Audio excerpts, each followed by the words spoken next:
Once, in the heart of an ancient Chinese village tucked quietly between misty mountains and winding rivers, there lived a young boy named Chen. This boy, though gentle in nature and known for his tender heart, carried a silent burden that no one could see but which weighed heavily on his soul. Chen had a tendency, a habit he couldn't quite control, of dwelling too deeply on the negative experiences that life had thrown his way. Whenever someone said something unkind to him, even if it was in passing or said thoughtlessly, Chen couldn't let it go. The words, once heard, would echo endlessly in his mind. He would replay those painful phrases over and over, like a broken record refusing to be silenced. Days would pass, and still the sting of those harsh comments would linger, circling through his thoughts like shadows that refused to leave. It was as if these memories had made a home in his mind, building walls around his peace and locking him inside with them. No matter how much he tried, Chen found himself unable to break free from the grip of the past. His heart was soft, but his thoughts were sharp and restless. Because of this constant overthinking, Chen found it difficult to form close friendships. Other children would laugh, play, and move on from arguments or teasing, but Chen stayed stuck in the moment, reliving the pain, questioning every word, wondering if he had done something wrong. His mind became a cage, and he was both the prisoner and the jailer. This inner turmoil didn't just affect his social life, it seeped into every part of his daily routine. Whether it was trying to focus during his lessons or helping with simple chores at home, Chen's thoughts would drift back to old wounds. His body was present, but his mind wandered, lost in a sea of memories, regrets, and imagined fears.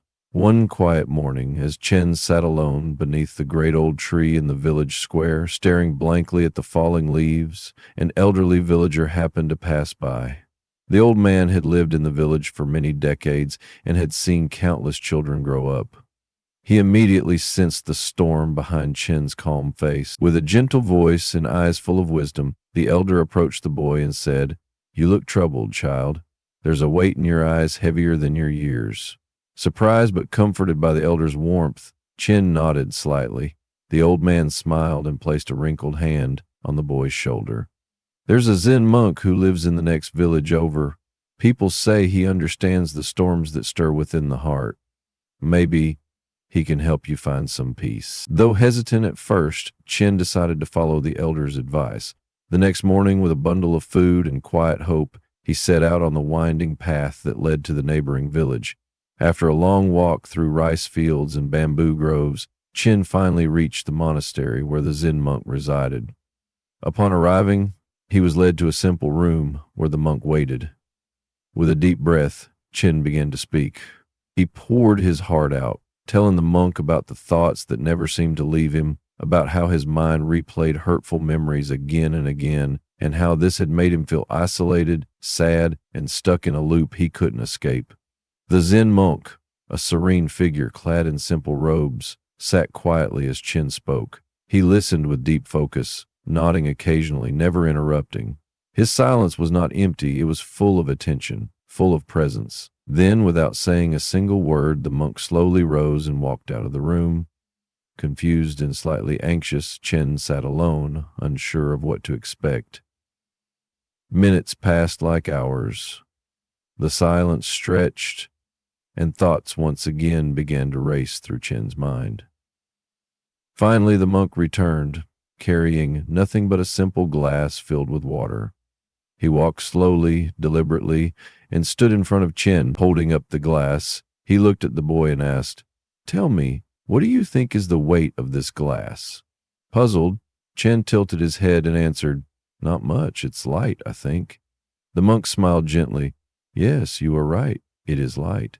But now tell me, if I hold this glass of water in my hand for an hour, what do you think will happen?"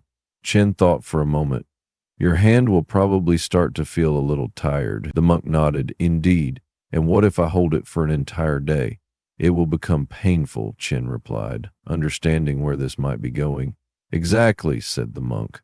"But has the weight of the glass changed at all during that time?" "No," Chen said. "It stayed the same." The monk looked into Chen's eyes and said calmly, Then why does the pain increase the longer I hold it? Chin was silent, the realization slowly dawning on him. The monk continued, the pain doesn't come from the weight itself, but from how long we choose to hold it. Now, tell me, what would happen if I simply put the glass down? Chin replied softly, the pain would go away. The monk's eyes sparkled as he nodded. Exactly. You see, the glass of water is like your worries, your old memories, your hurt feelings. They may seem small at first, but if you carry them all day, every day, they begin to weigh you down. The key is not to deny that the glass exists, but to know when to put it down. Chin sat in silence, the lesson settling deep into his heart. For the first time, someone had shown him not just sympathy, but wisdom.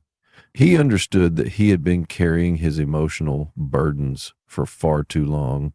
Every insult, every hurtful moment, every painful memory, he had clung to them like he was afraid to forget them.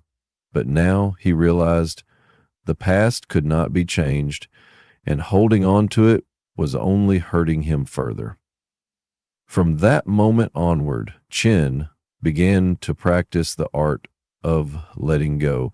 Whenever a painful memory crept into his thoughts, he would close his eyes, breathe deeply, and imagine himself setting down a glass of water. Slowly but steadily, he began to feel lighter. His steps grew freer. The sadness that once clouded his mind started to lift. And over time, not only did he find peace within himself, but others began to notice the change too. He laughed more. He played more. He lived more. And the boy who once carried the weight of his past on his shoulders learned to embrace the present moment. With open arms and an unburdened heart,